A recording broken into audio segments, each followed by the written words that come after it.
Hello guys, this is Mauro from Infotech.com, and on this video we're going to look at the new features and changes included on Windows 10 build 18.3.29. This is a new test preview for Windows 10 version 19.03, expected to release sometime in 2019.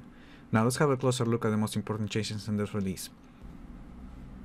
On build 18.3.29, the search experience is getting a few tweaks, including a list with your most frequent apps at the top, and as you can see, hovering over each item you will see a shadow effect. And now you will also notice that Microsoft is opting to use rounded corners for each element that is showing in the list.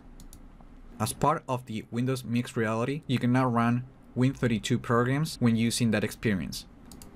Also, Windows 10 build 18.3.29 includes keyword support for ADLAM and OSH scripts. Here's how the ADLAM keyboard layout looks like.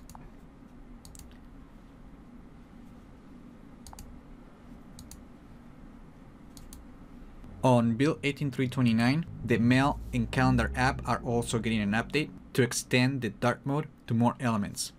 As you can see, now we get a composer that uses a completely dark mode. If you don't like this new option, simply click this button to switch to the light mode.